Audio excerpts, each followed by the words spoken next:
You wanted the best.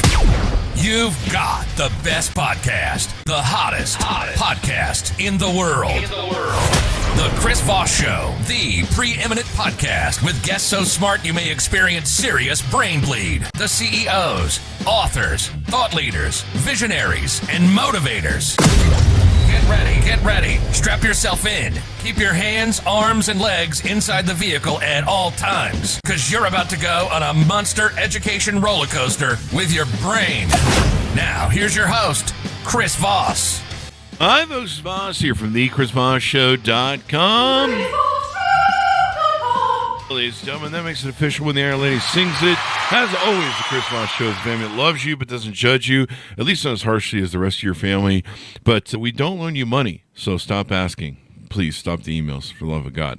Anyway, the Nigerian Prince emails, can you stop those too? Anyway, guys, as always, we have the most brightest minds on the show. Go to goodreads.com/Chris Voss, LinkedIn.com/Chris Voss. Chris Voss, one of the TikTok and all those crazy places on the internet. Today we have another young, accomplished CEO and entrepreneur of his companies and what he does. We're going to get into his journey and how he got into it as well, and maybe give some advice to people who are up and coming, want to be entrepreneurs. Brandon Acker joins us on the show with us today. He purchased Titan Abrasive from his uncle in 2013 after having spent 5 years learning the ins and outs of the business. Since then, he's been in the process of completely redesigning, upgrading the entire product line. And as president of Titan Abrasive Systems, he oversees the design and manufacture of the company's complete line of blast machine products for industrial applications. He's passionate about American manufacturing, the jobs it creates, and quality produced, and the bright future that lies ahead. Let's keep hoping that keeps saying that way. We like a United States bright future. And he sources made in USA components for all of their Titan's blast cleaning equipment. Welcome to the show. How are you, Brandon? Excellent, Chris. Thanks for having me on. Thanks for coming. We really appreciate it. Give us your .coms. Where do you want people to find you on the interwebs?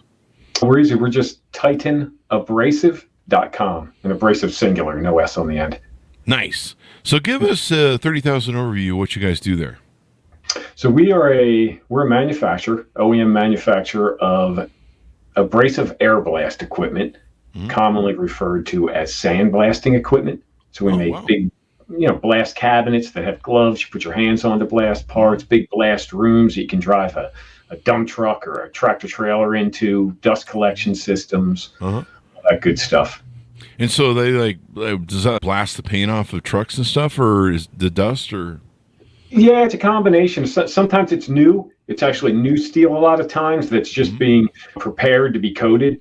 So it's new fabrication on other manufacturers. They blast all their stuff to give it a profile to coat it. Or it can be, something old that's rusty that you want to clean all the rust off, and it'll take the metal back to pretty much how it was when it was new. Or repainting, if you're repainting equipment, cars, blast the paint off and get it ready for new coat. Now, I'm a little overweight and dieting. Could maybe I use this to shed a few pounds, what do they call that, sculpting? Maybe a little body sculpting, yeah. A little body sculpting, a little sandblast. Sandblast those fat rolls off me. Might be a little painful, but it's 2022. Damn it! Why haven't you fixed this? It's your fault, Brandon. So you guys make, and this is American made. Why is American made important to you, in your words? To me, it's important just for being an American and keeping manufacturing here in this country, supporting the country, supporting jobs, supporting our own people, making a good quality product. I think that's what we've always been about and and I think we've kind of lost our way in the recent past, but hopefully we're coming back. Definitely, I think over COVID, people learned that, issues with supply chains and issues with quality, there's been questionable stuff coming out of China for years, fentanyl being in all sorts of stuff too is a big thing. And so I think a lot of people kind of realized with COVID and supply chain issues that near sourcing, I think, is the term they're using now. And so either coming back to the States or manufacturing either in Mexico or Canada, I'm trying to figure out I'm trying to figure out the map. Clearly, I went to public school. Oh, Canada. This has been a big thing, I think, hasn't it? Manufacturing returning to America. It has been. It has been for, I'd say, quite a few years, and I think COVID really brought it to light and really made people, aware of it and what can the problems of not manufacturing in this country and what they can be. Yeah. I mean, even as an American manufacturer, COVID kind of taught us some things and really helped us flush out any remaining parts that we might have coming that are not made in this country. Became pretty obvious when they were all of a sudden 2-year lead times. Yeah. Crazy. Yeah, we used to review a lot of products before COVID, and so people would send us their products, and the chip shortage and other shortages of COVID. I had people I was calling up that I did business with for 10 years, and I'm like, hey, can we get some reviews of whatever this is? And I'm like, of course, we're dead in the water. We can't make product. We can't ship product. We got nothing. It's on a boat somewhere, and we can't get the chips for it. I mean, it really just locks some people down, probably puts some people out of business. Yeah, unfortunately, I think it put quite a few people out of business. Yeah. Now, I'm a single guy who hates dusting the house. I notice you have these cartridge dust collectors. Can I install one of those in my living room so it doesn't collect dust? Because I hate dusting. Yeah, it's pretty big to set up in the living room. But hey, as long as you have 3-phase electric, we can get one set up in there. 3-phase electric? Is that what you said? 3-phase? Yeah. Is that what yeah, we can. I don't know what that is, but I can pretend I know. So tell us a little bit about your journey through life and how you ended up owning the company. Well, it was my uncle who started the company back in the 50s. Mm-hmm. And as a kid growing up, I always knew about it, always liked working there, helping out. Never really thought at the time when I was a kid, never thought I would own it. I just liked working out there, hanging out in the shop. I just thought it was a cool place to go, cool place to hang out. Wanted to work there when I got older, and which I did. And just one thing led to another. And I ended up, taking over and had the opportunity to purchase the company outright and take over in 2013 and change some things up, being a new generation and had different ideas, and now I'm getting a chance to make them happen. So was it scary taking on your first foray into being an entrepreneur? Of course, you're buying a already successful business and you kind of know the ropes of it. So it was scary, and probably I had wild ideas of what to do and a gross underestimate of what was going to be involved in that undertaking. What? Starting a company? No way. There's redesigning all the equipment. It's a cake. Yeah. It's not as easy as it's a large ship, and it's not too easy to turn that ship. That's for sure. No, there's a lot to go into it. But so you buy out was your rest of your family in the business, or was it just I think it was an uncle or something you bought it from? It was my uncle. No, just no other members of the family. And how'd you convince him to sell you the company? Was he wanting to retire, or did you just say, "Hey, I've got some ideas"? Yeah, just kind of the going different directions, and I guess the direction I wanted to take the company in, I guess was a favorable one. Mm-hmm. Required some thought, and then came back to me and decided was a good idea, to have me take over and see what I could do with it. Yeah. So what's the journey been like? You've been overseeing it now for 5 years, right? Since 13, so we're really 14 kicking. So almost 10 years now. I flunked public school again. Yeah, that's why. Yeah. It was for 5 years before. Yes, 5 years I worked there before taking over. Yeah. Correct. I vaguely remember the bio I was reading. It's in there. The 5 was in there. It's the Alzheimer's that's kicking in. So now you've been doing it for all this time. What are some of the things that you've helped innovate, or some of the processes you've used that helped innovate? Like analyzing stuff, trying to figure out how to do the improvements you want. I imagine there's probably some modernization you probably tried to do over the years. That modernization was probably the biggest thing, the biggest goal I had, in that we were fabricating everything in house, and we were doing it, for many, many years, and kind of old school. And I was just trying to bring us up to speed that we could compete with our larger competitors, and innovating that and bringing it. My idea was getting everything onto a computer, getting everything into 3D models, being able to spit it out to machines we didn't have. So that was the start, getting all of our equipment redesigned is what it took, because all of our stuff was kind of on old drawings and, a lot in people's heads that I know how to do it. I know how to make it, but unfortunately no one else does it. It's not in a drawing. So got hit by a bus last night. Does anybody know how this works? Yeah, exactly. So luckily I was able to get that info out of people before Bob got hit by the bus. Yes. So yes, before the bus. Thanks, Bob. We miss you. It's always fucking Bob. It's always a guy named Bob. Bob.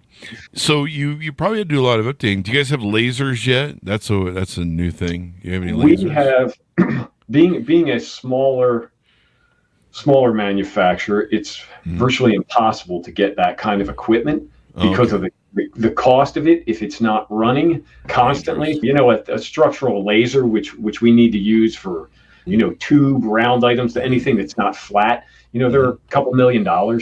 So it would have been about I'd say a $5 million investment in equipment, which when buying a company was more than I was willing to take on at that time. Yeah. I actually started to look and outsource found a contract manufacturer, someone who had those capabilities, that already had the lasers, the investment, and just needed that was the key of our equipment being in SolidWorks, being in a 3D modeling program, that we could outport it to their machines so that they could cut it out. So it kind of brought us up to speed without the investment. And you guys pretty much can make these custom to how they want them, and yeah, wow. Yep, we could pretty much make anything. If you can dream it, we can make it. Maybe that body shaper, the body. I'll get engineering to work on that as soon as we wrap up. What if you just had like a sandblast proof suit on, but it was really tight, and so when the sand would blast off you, it wouldn't break the suit, but it would just kind of help pound those fat cells and kind of, I don't know, explode and dissipate them? That, or it might do that to your heart. I don't know, one of the two. Maybe this isn't such a good idea. Kind of like the modern version of the belt, that big belt shaker. Belt. I mean, yeah, it's pretty funny. I mean, with leadership, what is it like taking over for another CEO? What is it? Were you prepared for the leadership position when you went into it, or did you have to kind of trial by fire that? No, I was pretty prepared. I don't know if you're ever fully prepared for what's going to come at you. That's true. It's almost like life sits around and goes, "Oh, what can he handle? Oh, yeah, let's throw this in him. Yeah, let's throw that in him too. Just keep him dodgeballing back and forth." Yep, just when you think you're ready, I got this, no problem. And bam. I remember I used to tell my business partners we were growing, I'm like, eventually we're going to get a sexual harassment complaint. Thank God we haven't got one so far. And then the first one we did, he came in my office, he goes, "We got our first sexual harassment complaint." And I go, oh, really? Who is it? And he goes, "Chris and Greg." And I go, "We don't have any Chris females that work here." And it was two guys sexually harassing one another. And I was like, I did not see that one coming. That was not on the card. That was not on my bingo card. I did not see the LGBTQ sexual harassment thing. I always just for some reason assumed it would be a man or woman. Yeah. But what do I know? It's like a never ending. Hey, have you experienced this yet? Go ahead, because we just threw it at you, and you're just like, damn it, I wanted to sleep today. What do you find works for you in being a leader and inspiring your staff? Of course, you're taking a company from, or you were taking a company at the time from, maybe kind of an older world concept, process, and an ideology to maybe a new improved culture and a forward thinking kind of learning organization.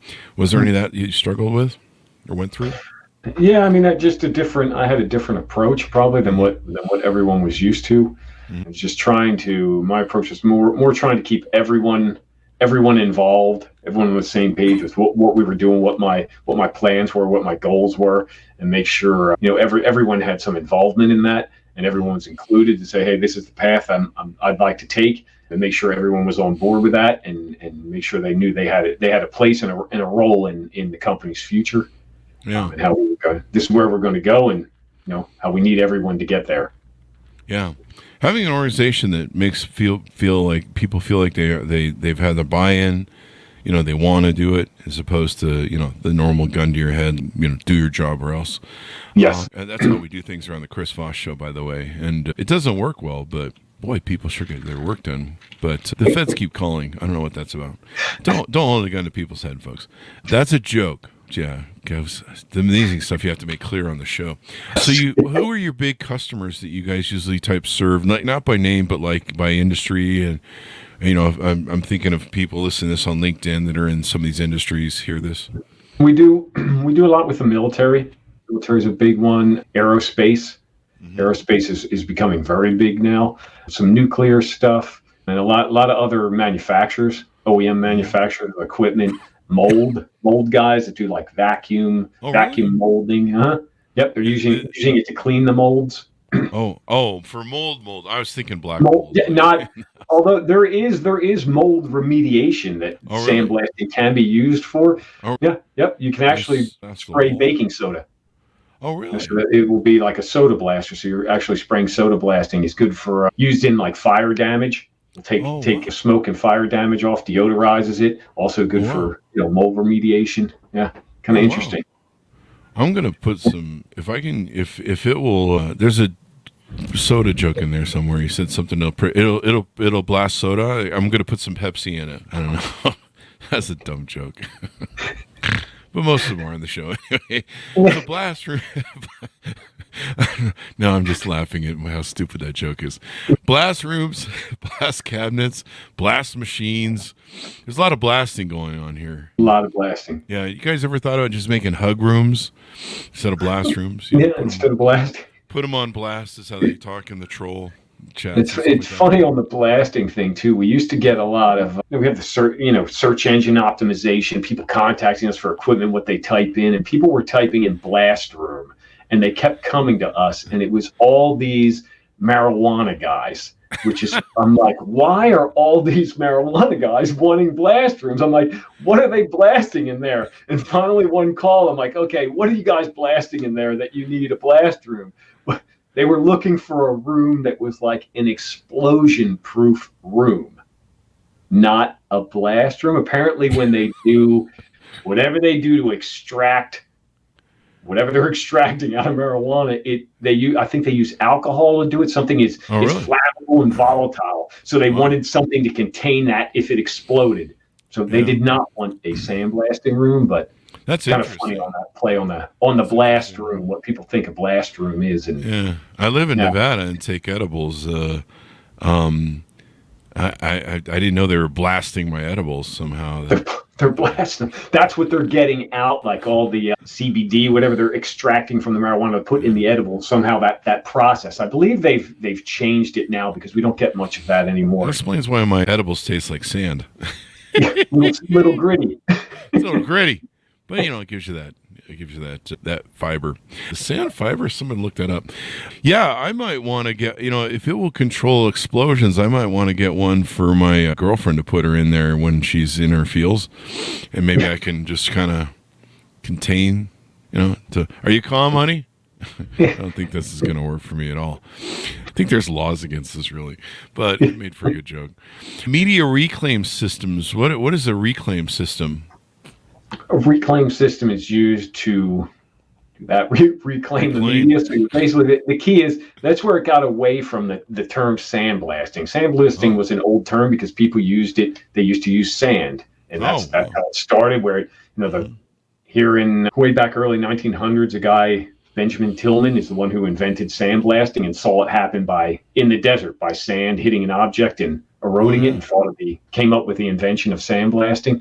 But in recent times that we've actually gotten away from actual using sand because of its harmful effects of silica in the dust and getting silicosis, and now there's a whole bunch of different medias that can be used, and the key to that is the reclaimability of it, being able to use those medias again and again, which is what that reclaim system does. It takes that media that you blast with, you put in the reclaim system, it cleans it, and then puts it back into the blast machine, so you can reuse it, which is where you're really going to get, save your money, make your money back on the equipment and all by reusing that media over and over. Yeah, you don't want to get any of that stuff in your lungs. That's for darn sure. No, you certainly do not. That sounds fun. That doesn't sound fun at all. So they use something more than sand. That's really interesting to know. Yeah. And it's still called sandblasting. Most people still refer to it as sandblasting, yeah, even though very few people actually use sand. Wow. What do they use now? A lot of our rooms for recycling are using steel grit. Everything kind of looks like sand. Imagine everything's in that form. Yeah. It all looks like sand, but steel grit is just little, looks like sand, but they're little pieces of steel. Another one is aluminum oxide. Aluminum oxide is what you find on sandpaper. Oh, yeah. Same thing. All comes in different grits like that, just like sandpaper. You have, 400 grit, 80 grit. And they're going to be more coarse or fine. It's crazy, man. I don't want to get caught in one of those rooms without a suit or breather on. That's for darn sure. No. I could lose some weight, if they just turn on for a second and then, I don't know. There might be onto something here. This could be a new revenue source, a stream for you. Yeah, the fat loss baking room or something. I don't know. Yep. What do you see on the future for manufacturing in the U.S., manufacturing for yourself, maybe new trends that are coming in technology or even AI? AI. I can just hear that on your side. Oh, man, it's too much. That's how I am whenever I try and figure out how the show is going to make people's brains bleed. I just didn't know it was going to be mine. That's what we're here for. That's what we're here for. The only downside of the brain bleed thing is we seem to lose, like, someone dies about every couple months or something, but we're like the NFL. We haven't gotten it tied to us yet, so we're just waiting for a class action lawsuit. But no, I mean, like, anything on your vision horizon, what you see happening with American manufacturing or what you guys are doing, or maybe where you're trying to lead the company to? I mean, technology obviously is a big one for us into blasting. A lot of robotics come into play. Something we're working on, automating things, making things safer. AI is going to play a role in probably everything everyone does soon. I just don't think we really have a handle on what it's going to do yet. Yeah, I'm gonna go ask OpenAI if it can help me lose weight using sandblasting. See what it says. That should be interesting. Yes, that would be a good one. We're gonna sandblast all you humans when we take over. Yeah, give it some ideas. Yeah, Soylent Green. That's where you're all going. And so you run this company. Good job at taking over and leading it successfully. Anything more we need to know about your company, what it does, and how you do it? Our big thing, I guess, that we're a U.S. manufacturer. That's our big thing. Is that we're taking great pride in making everything here, constantly innovating to do the best we can and keep up with technology and always advancing. Mm-hmm. Yep. Got to keep up, because if you don't, your competitors will, right? Yes, they will. Or the AI will. One or the other. Or the AI will. Yeah, that's somebody's got that AI down. It's crazy. I can't even keep up. Like, normally I can keep up with everything, but AI is just so all over the place. I'm just like holding on for dear life. And normally I'm not like that with technology. But, it's not focused on one sort of thing. There's so many different variations. But you look at the movies it can make, the creativity that it does. It's pretty insane. Uh-huh. But I'll go piss OpenAI off and see if I can. Do we get money from OpenAI? Am I just doing it for advertising at this point? That'd be cool. Anything more you want to talk about before we go out, and give us the .coms? Okay, .coms are titanabrasive.com. You can also find our blog at letsgetblasted.com. I love it. Let's get blasted. That is awesome sauce. That's where we'll be putting up the feedback from the OpenAI on losing weight with blasting. You'll find that on Let's Get Blasted. I can see you on a TikTok channel on TikTok and just talking about sandblasting, and you could probably sell like 1 million of them shirts on TikTok shop. So it's been wonderful to have you on. Very insightful, Brandon. Thank you for coming on the show. We really appreciate it. Thanks for having me. All right. Continued success, and thanks to our audience for tuning in. Go to goodreads.com/Chris Voss, LinkedIn.com/Chris Voss. Chris Voss won the TikTok and all those crazy places on the internet. Be good to each other. Stay safe. We'll see you next time. And that should have us out. Thanks, Brandon.